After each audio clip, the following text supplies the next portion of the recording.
Just getting there. We're at a point in human history that demands God's people recognize the prophetic reformation at hand. Ignorance is no longer bliss, and silence is no longer an option. It's time to strip away all that ultimately be burned to ashes anyway, and to be about our Father's business. And when we remove the filters of man-made traditions and religion, we're left with pure prophetic insight. Join us as we venture behind the veil to gain a deep appreciation for the prophetic nature of the feast of Yahweh with a heavy dose of Passover. Father, indeed, as we gather together here today, and we just heard in the worship that it is well with our soul. Indeed, we recognize that there are times where things in our life are not exactly the way we think they should be.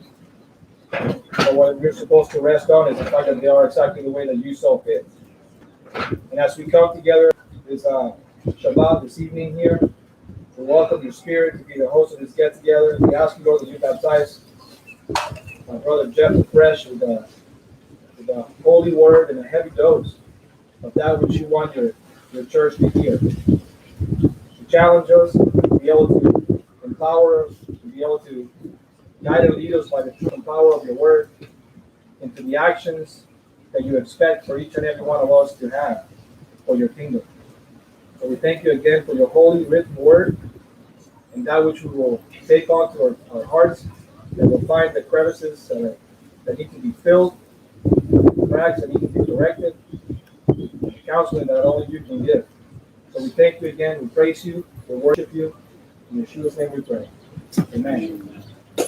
Welcome. I hope that the turnaround has found you well. It's a little different from here looking out to the lake and not looking this way. And so I was reminded that last week I didn't introduce certain parts of our ministry. So he said, hey, why don't we take the opportunity to do so? So 4 pillars. Welcome you for those who are watching us on the internet. Thank you for joining that event. And so 4 pillars for the ministry, KEM, Kingdom Embassy Ministry. The remembering of our roots. It's interesting that Christianity as a whole, being the fact that our Messiah was of Hebraic nature, has for so many years kind of drifted away from that understanding. So we want to remember those roots. And we want to take the opportunity to restore the authority that God has given to his people, to his church. And for a long, long time, the church has been sitting idly by, and unfortunately, we've been preaching a fire assurance message. And unfortunately, for a lot of us, we've missed the opportunity to encourage people to be able to take on the authority that God has given to each and every one of us in his word. And so also, we want to be able to mature disciples. And how do we do that? We take on the word, we look at it from what Judaism did very early on. They've taken a Torah reading every single week. And so we do the same thing here, and then we extrapolate that, and we actually look into the New Testament, how those two are married together, because everyone that's been walking with God long enough knows that the Old Testament is revealed in the New, and the New is contained in the Old. You can't have those separated one from another. And so also then after that, we're going to be able to advance the kingdom, because when we have engaged soldiers doing that which God has called to do, now we're able to embattle that which is in front of us, and we're now advancing God's work that is presented ahead. So we also have the Impact Discipleship for those of you who are in that age group. It happens on Saturday, and if you're watching online and you're not here for that, I urge you to come and visit. Dr. Jeff does a great job with those who never thought he would be able to do that, and God has empowered him and given him the strength to carry that calling. And we have our website, and on our website you can actually look up on the right-hand corner. It'll say donate. We could appreciate your donations so that we can continue to do God's work. If you come here and you visit, you'll see a little bit at a time things are just coming together, and before we know it, we'll have a nice screen here with the words for the worship, and who knows what else will be happening, right? And so YouTube on the channel, you already know that, and I just want to welcome Dr. Jeff up here and take over and give us a word. Thank you, man. That was Pastor Manny Fernandez, by the way. Welcome everybody online. Yeah, this is exciting. So you know what tonight is? I don't know what my space is on this camera, how far I can go.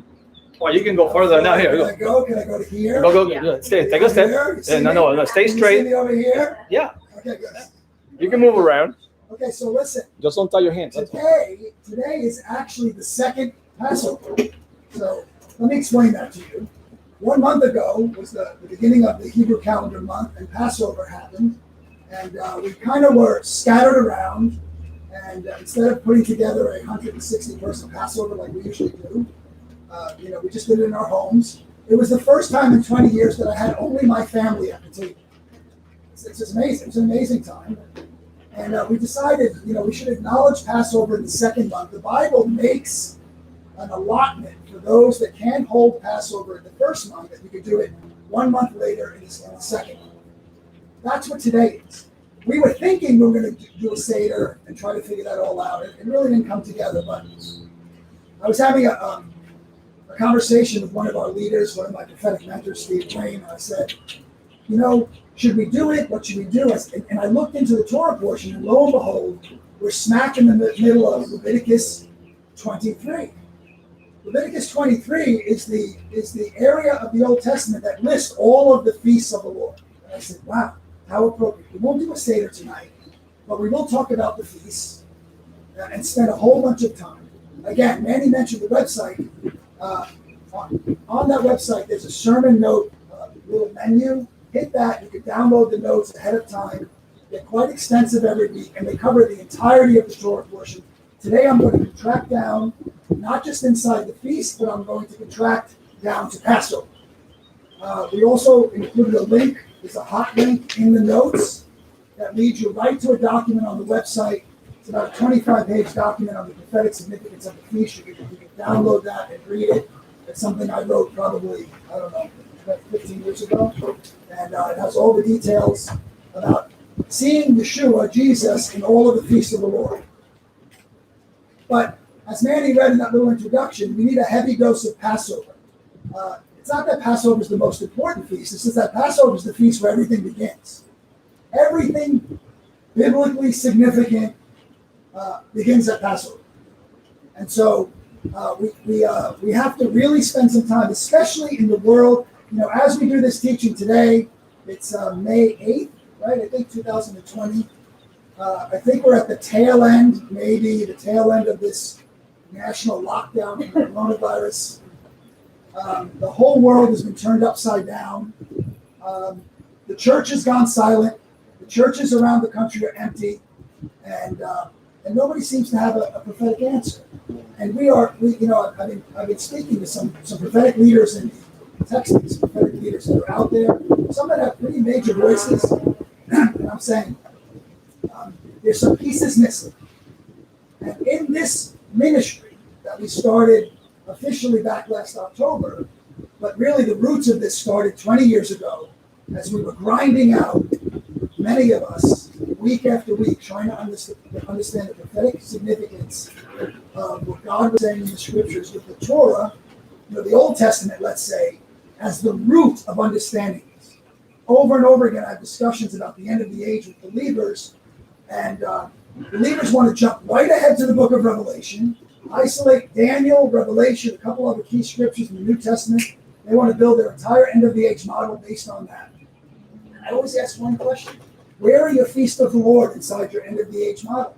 Because when you look at the Bible, 14 verses into the Bible, God says he's placing the stars in the heavens, and he's saying all the seasons are going to be regulated by the spinning, and the spinning of the universe is going to dictate the times and the seasons. Right? We have seasons. We used to winter, spring, summer, fall. We have growing seasons. And the entire biblical calendar is based on the seasons and the harvest of the harvest, the spring harvest and the winter harvest. It's based on the cycles of the moon, coordinating with the sun. It's more complicated than 365 and a quarter days, a leap year every 4 years, and a bunch of made-up months. But the feasts are God's time clock, and Passover is where it all begins. So the other piece is, I was having this, I've been having a lot of spirited conversations with men in my life about what's going on in the world, trying to wake them up. And sometimes I get pushback, like, hey, let's not focus on those things. Let's focus on God. I hear that. Or, that's a rabbit trail. And I'm trying to say, no, what's going on in the world? We have to be able to identify this thing going on in the world. It's important. And rabbit trail. So one gentleman who I highly respect, he's a total lover of God. I mean, amazing man of God. He says to me one day in a text conversation, it's like really late at night, and he says, we have to just be about our Father's business. He uses that phrase. Are you familiar with that phrase in the Bible? Our Father's business. So let me tell you a little story about our Father's business, because that phrase comes right out of Luke's Gospel, chapter 2, verses 41 to 50. It's the story about the 12-year-old Yeshua who's lost. His parents have left Jerusalem. They're a day into their journey back, and they realize that he's not with the family. I don't know how that happens, but, Okay, so a day in, they realize he's not there. They travel another day back to Jerusalem, and it takes another day for them to find him. Right? It says after 3 days, they find him, and what's he doing? He's in the temple, chatting with the leaders, and asking questions and listening, and I'm sure insight. And the leaders are shocked by the level of knowledge of this young boy. Shocked, right? So Mary and Joseph get back, and they're like, "Where were you?" And he says this thing. What are you talking about? I have to be about my Father's business. Why are you asking such a question? And their response is, "Yeah, I don't know what that means." That's what they say. We don't understand what that means. Right? Now the key that I left out so far is that the reason he's in Jerusalem in the first place, it says in the beginning of that narrative, is that it's Passover. They were in Jerusalem for Passover. Assuming that they stayed for Passover, unleavened bread, and first fruits, it's probably 8 days later that they take off to leave after the feast is over to go home, and he stays behind. And so I said to my friend, what do you think he was talking about in the temple with these leaders? They just went through 3 significant prophetic events that they were commanded to remember by God forever. You'll find these in Leviticus 23 and in other places in the Old Testament. And I'm certain he's talking about the deep prophetic insights of these things, and they are shocked. They're standing there like, I don't even know what he's talking about. Where is he getting this information from? So I ask you today, if I said to you, be about your Father's business, and you couldn't give me deep prophetic insights on Passover, unleavened bread, and the Feast of First Fruits, I think you're missing something, because that's certainly what he was doing at the time. So as we consider, and by the way, Paul, in the book of First Thessalonians, when Paul is reminding, the famous, by the way, that's one of the areas that believers like to quote when they're talking about the end of the age. Oh, as for signs and seasons, my brother, I have no need to write to you, because you know that the Lord comes as a thief in the night. To who? To those that don't know the times and seasons. The ones that are in darkness. The ones that are in the light, you very well know the times and seasons. What do you think he's talking about? He's talking about Passover, unleavened bread, first fruits, Pentecost, Shavuot, Yom Kippur, the Feast of Tabernacles, the last great day of Tabernacles. That's what he's talking about. And you should know those things. It's your Father's business. You can't understand. You guys hear that dog over there? Pray for me. Pray for me. Pray for me. Somebody should have the zapper. It's looking like that. Grab that thing, aim it in that direction. Not me. Wait. It says the preacher. It says the preacher. Be preaching. I'm preaching to that. They're preaching back. So let's spend some time in Passover. You're going to see some absolutely amazing patterns. In Christianity, you know that Yeshua, Jesus, rode into Jerusalem on what we call Palm Sunday. Okay? And it's a true statement. He came in on the first day of the week riding a donkey. Right? So let me tell you something about the patterns. You should take notes. You should get this down in your head. Let me tell you about Passover. First of all, Passover can show up any day of the week. Right? The calendar, like a lot of holidays that we have, they don't always fall on the same day. So Passover can show up on a Sunday, a Monday, a Tuesday, a Wednesday. Back then it was day 1, day 2, day 3, day 4, and the last day was the Sabbath. Okay? And inside of Passover, there's 3 feasts to think about.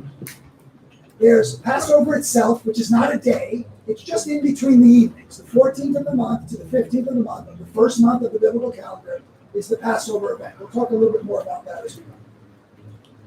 The day, when that sun sets and it becomes that next day, the 15th, that day is the first day of unleavened bread.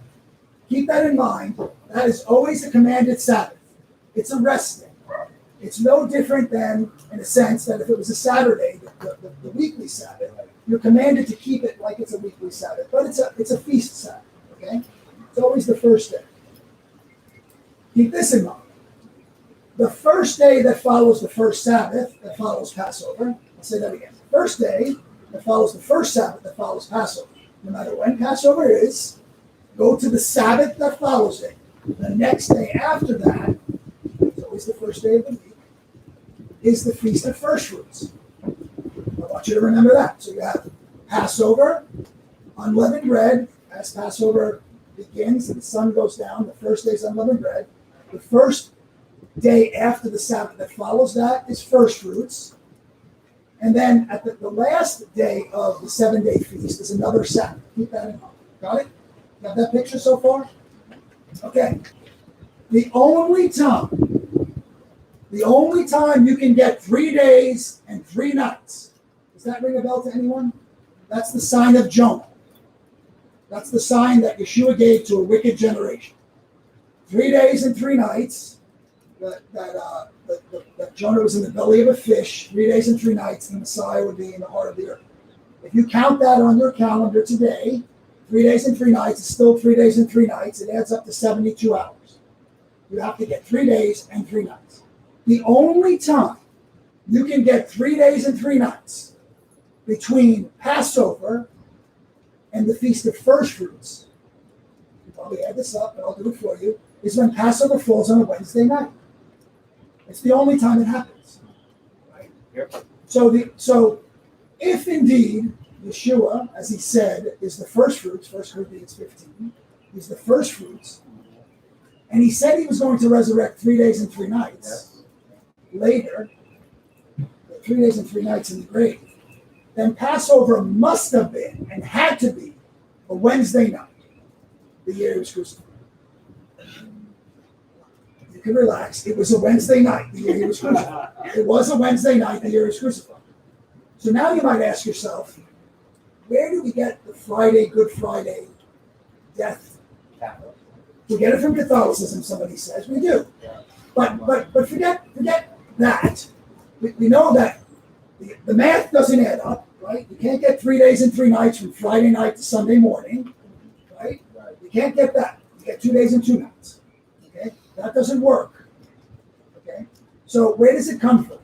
In John 19, it says, and it was the preparation day, and they wanted to get Yeshua off the cross. What does that mean? This is after the crucifixion. He's died, and they want to take him down off the cross before the sun sets. They want to take him down off the cross before the sun sets.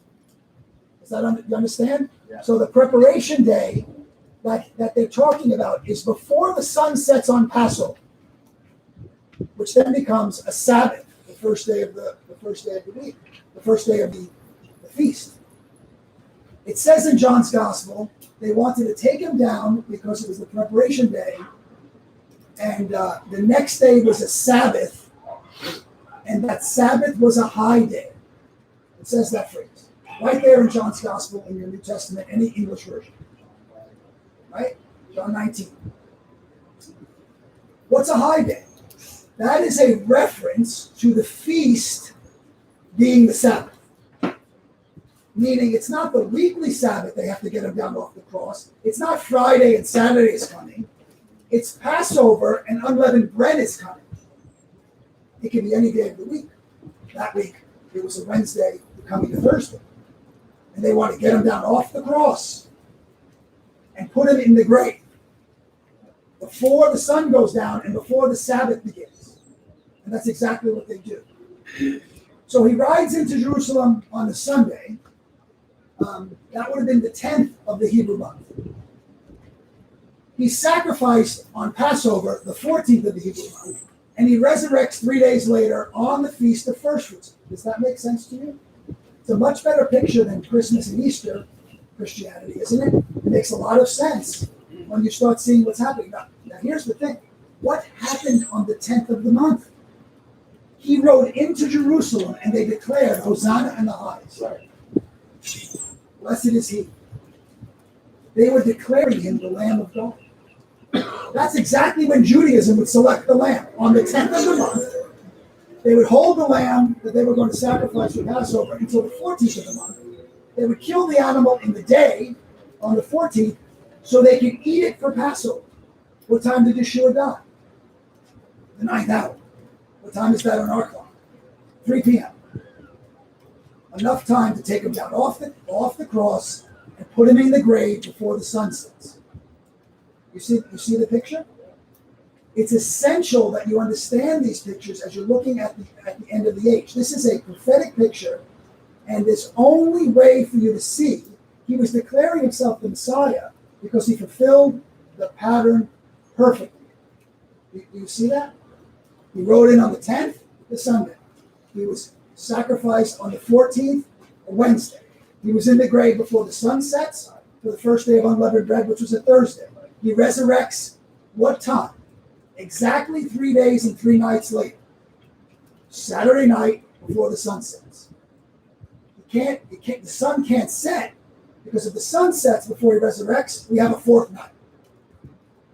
Wednesday night, Thursday morning, Thursday night, Friday morning, Friday night, Saturday morning. 3 days and 3 nights, 6. He's got to be up before Saturday night, before the sun goes down. Otherwise, you have a fourth night, and he's not with the sun. So what happens when they come to the grave the next day? He's not there. Now, we're assuming he resurrected on Sunday morning because he's not there. No, he resurrected Saturday night. That's when he got up, 3 days and 3 nights. And they come to the grave, and she thinks he's a gardener. Why? He's got a new body. He doesn't quite look the same. He's got a glorified body. He's like filled with light. She doesn't recognize him, and she goes to touch him, and he says what? Don't touch me. I have not yet ascended to my Father in heaven. So let me tell you something about what happens inside Judaism in these feasts. The high priest is in seclusion between the Passover and the Feast of First Fruits, and he can't be touched. He can't be touched or become defiled or unclean before he makes the first fruits offering to heaven. Judaism has been practicing that forever. What does Yeshua do? Yeshua is fulfilling perfectly exactly what the Feast of First Fruits was. He had to go and present himself as a first fruits offering to his Father. Isn't that amazing? Then he comes back. They see him later that night, and he breathes on them. He breathes the Holy Spirit on them, right? And then he leaves again. The next event you see Thomas walks in the room and says, "I don't believe any of this," right? Doubting Thomas. No, he doesn't believe until he shows up 8 days later, and Yeshua says, "What? Touch me. Put your hand right here. Touch me." Right? He's already fulfilled this Feast of First Fruits. Okay? So now, there's so much to share, but I want to leave you with something that's so essential for you to understand about Passover. For you to understand about what we're seeing in the world today. There's 2 things you need to understand. Is Passover, it's all about the separation of sons. It's all about the separation of sons. How do we know that? Because God says finally, after being fed up with Pharaoh, I'm going to take out the firstborns. I'm going to take out the firstborn sons. It's an important thing to understand. It's an important thing to remember. Because if you don't see Passover through the eyes of firstborns, and by the way, Hebrews 12, we are the church of the firstborn. Remember that. So he says, if you are a firstborn and you don't cover your home with the blood, if you don't do that, you're going to die. Right? If you're a firstborn and you do cover your home, you will live.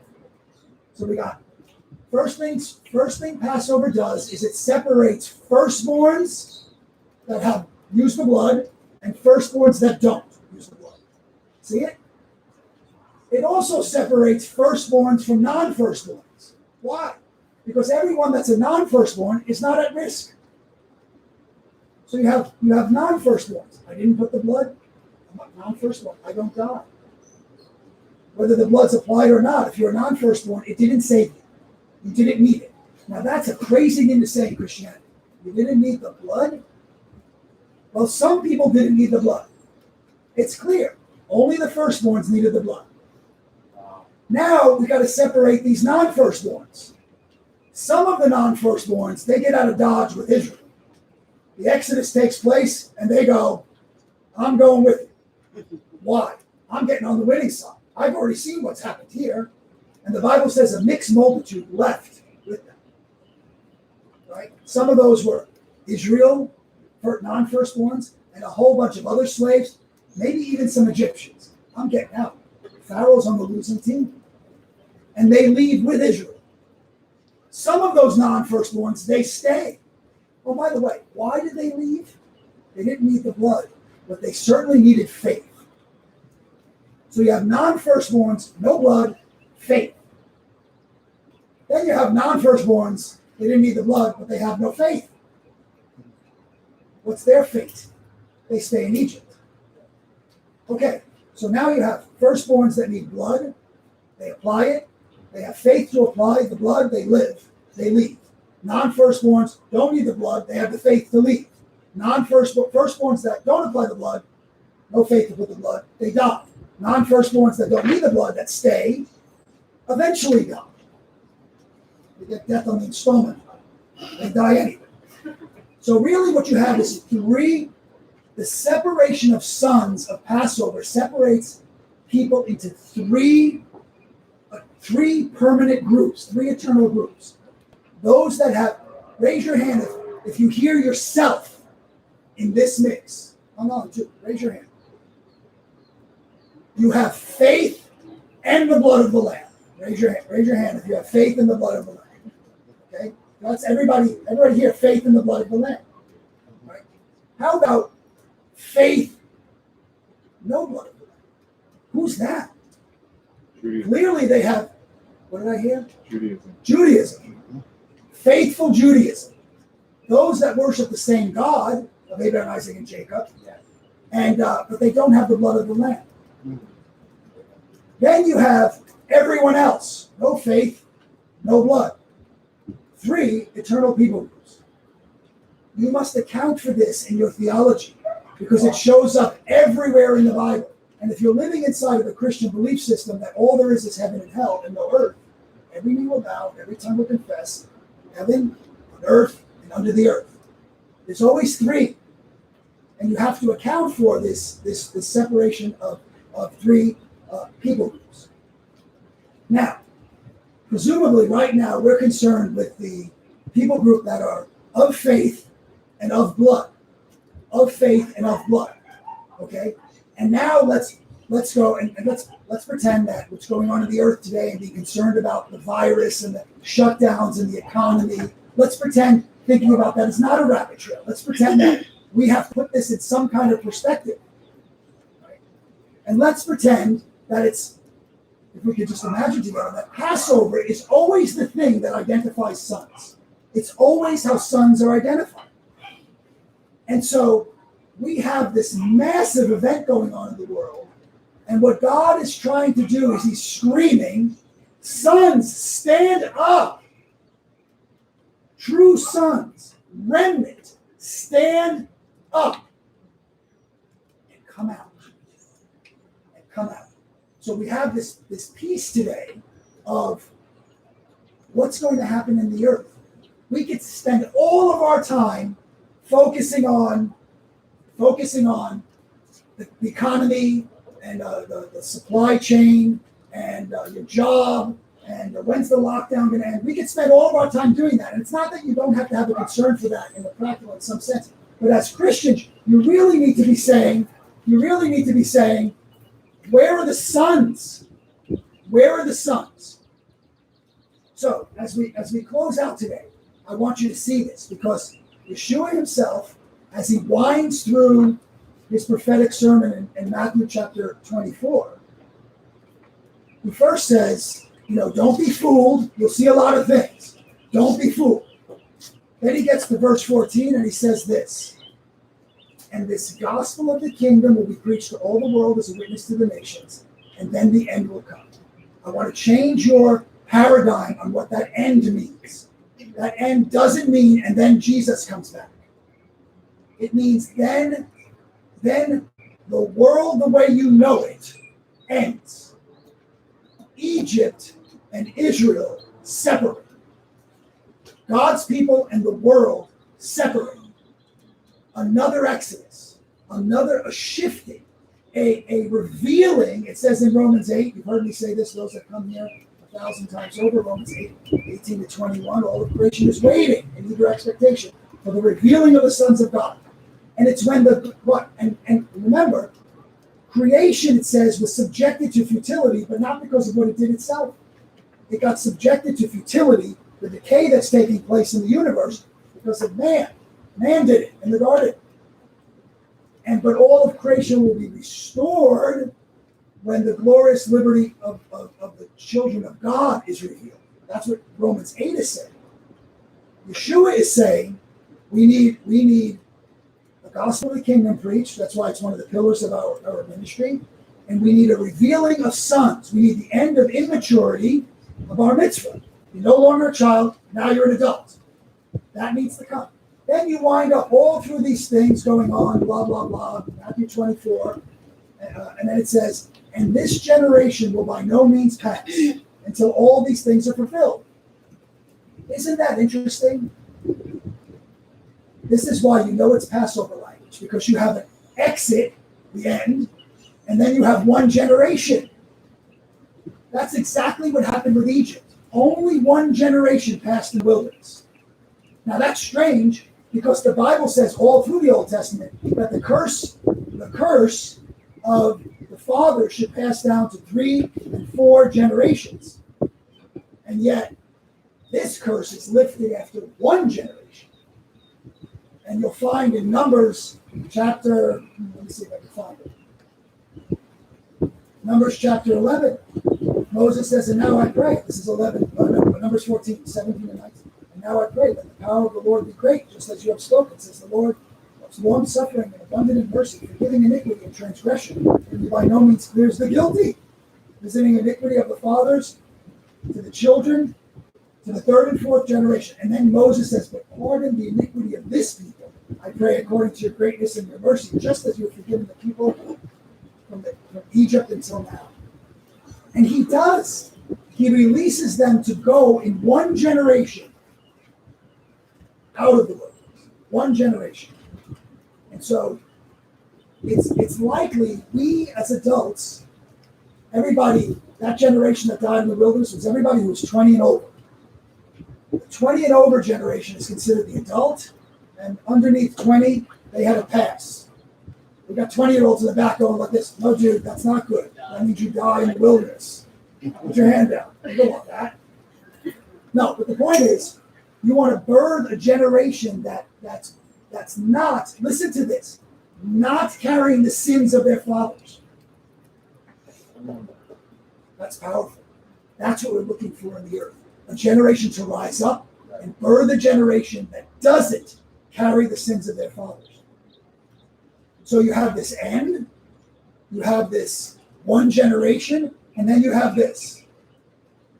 And down in verse 45, Matthew 24. Who then is this wise and faithful servant the master would make ruler over his house to feed the people in due season? I pray you're like that when I come back. A quote right from Genesis 41, when Joseph is interpreting Pharaoh's dreams about 7 years of famine, 7 years of double portion, 7 years of famine. He says, this is what you got to do. You got to assign faithful and wise people over your house. And Pharaoh says, you're the faithful and wise guy who's serving the true God. You'll be ruler over my house. That's what he says. And Yeshua, Jesus, quotes that passage, saying, you should be like a Joseph when I come back. That means you better be a generation that's prepared, a generation that understands what's going on. So we'll finish with this, what that generation looks like. In Matthew chapter 17, we have this amazing event called the Transfiguration. They go up on the mountain, Peter, James, and John, they watch, Yeshua turn into light, and they go, wow, this is amazing. We should build some tabernacles here. Moses and Elijah appear. You ever wonder how do they know that's like Moses and Elijah? Like, oh yeah, they got photographs. Well, that's a lot. That must be Moses. No, they must know something prophetic. They must know there's a connection between Moses and Elijah. This wilderness prophet has something to do with the shifting of a human into this glorious form. They must know something. Yes? That's what's going to happen to us. They come down. Jesus says, don't tell anybody. Don't tell anybody.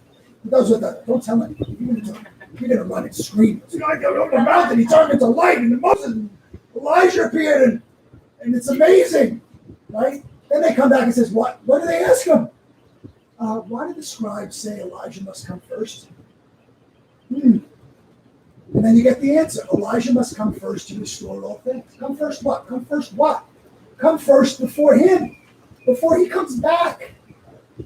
And then he says, by the way, John the Baptist, he's kind of like that Elijah. Right? They understood that, right? In that exchange, John the Baptist, if you go into Luke 1, you see all this prophecy over John the Baptist's life. He's going to be like the spirit of Elijah. He's going to turn the hearts of the children. He's going to lead the way in the wilderness. He's going to profess the way through the wilderness. All this prophecy, which is coming right out of Isaiah, right? Isaiah 40, over John the Baptist. And when they ask John the Baptist, are you Elijah? He says, no, I'm not Elijah. I'm not Elijah. No, he's in the spirit of Elijah. That's what's happening, right? So they tell Yeshua. Yeshua tells them he's coming in the spirit of there's going to be an Elijah comes first to restore all things. Hello, people. That means restoring all things has to come first. What does that even mean? If you're running around with your hair on fire thinking Jesus is about to come back in the clouds, and we're going to go through the book of Revelation, and we're going to go through all sorts of stuff, you're going to see the Antichrist, and that's the next thing on your prophetic calendar. Where's Elijah? You see, where's the restoration? That's what you need to be looking for right now in the earth. I mean, if you take anything away today, keep your eyes peeled on the ministry of Elijah. And what is the ministry of Elijah? Well, preparation. How about it says this, Malachi chapter 4, behold, the day is coming burning like an oven. And he starts talking about what's going to look like when Yeshua comes back. It's going to be hot. All these things. But you who fear my name, the Son of Righteousness will arise with healing in his wings. Meaning you're not going to be afraid when he comes back. Right? Then he says this. I'm going to say, scream to the church. Like, if anything I've ever said out loud should go viral in the earth, it's this. This is the message. Remember the law of Moses, my servant, which I commanded in him on Horeb, for all of Israel with his statutes and judgments. That's what he says in Malachi. And then he says the thing that Yeshua is referring to. Behold, I will send you Elijah the prophet before the coming and dreadful day of the Lord. And then that John the Baptist thing. And he will turn the hearts of the children to the fathers and the hearts of the fathers to the children, lest I come and strike the earth with a curse. By the way, that's for those of you who are not waiting for Elijah. You see, why do we need to remember the laws of Moses? To understand Elijah. Because if you don't know the Torah of Moses, you have no idea what I'm talking about right now. Zero. Passover means nothing. It's Easter. Right? Those days that I just talked about, where you go from the 10th to the 14th to the resurrection on the first fruits, means nothing. It means nothing because everything I told you about, that comes right out of the Old Testament. You have to remember the laws of Moses. He's saying, know the Torah, know the patterns. If you base your prophecy on Daniel and Revelation and not on the Torah, your time clock is off. You have the wrong time clock. So that's where we are today. And in the end, he says, it says in Hebrews, and every priest stands ministering daily, offering repeatedly the same sacrifices, which can never take away sins. But this man, talking about Yeshua, after he had offered up one sacrifice forever, sat down at the right hand of God from that time on, waiting until his enemies made his footstool. Whose job is that? Is it Jesus just going to come back and fix everything, straighten everything out? No. Somebody comes first to do this. It's called Elijah and his people with the spirit of Elijah. He's waiting to come back until we do our job. Until he makes his enemies his footstool. And he does it through Elijah. And let me say this again. Don't ever read the book of Romans again without seeing this. This is the center of the book of Romans. The most theologically dense book in the New Testament. Written by the greatest scholar who wrote in the New Testament. This is in the middle of the book. This is his magnum opus of his magnum opus. I'll read it again. For I consider that the sufferings of this present time are not worthy to be compared with the glory which shall be revealed in us. For the earnest expectation of creation eagerly waits for the revealing of the sons of God. For creation was subjected to futility, not willingly, but because of him who subjected it, but because of the creation itself will be delivered from bondage. Sounds like a restoration of corruption into the glorious liberty of the children of God. For we know the whole of creation groans and labors in birth pains. So, as we enter in, we're going to close out this live feed, and that means the guy who's going to hit the button is going to get up. There you go. And before you do, let me just pray and close out. But we're going to enter this discussion. And for you that are online, listen, if you want to prepare ahead of time, download the notes. At the end of the notes, there are 7, 8 questions and sub-questions that you could read and study ahead of time so you can get in a really lively discussion about these things. But let's close in prayer, then we'll get off the live link, and then we'll go to our discussion. Father in heaven, we come before you. We thank you. I pray that as the spirit of Elijah is elevating in the earth, God, the unction of your people, the awakening of your people will happen in the earth, God, the revealing of your sons. We stand at the precipice. We stand at a crossroads, the wide road and the narrow road. We stand today in the earth, May 8th, 2020. Father, may your remnant rise up and take that narrow road. Rise up, remnant, in the mighty name of Yeshua. Amen and amen. We'll see you tomorrow, 10:30 in the morning, with live broadcast for the young adults. Next week at 7:30 here live. And we started recording podcasts that will be loading on our website soon with little biblical insights and snippets. So love you all. See you next time.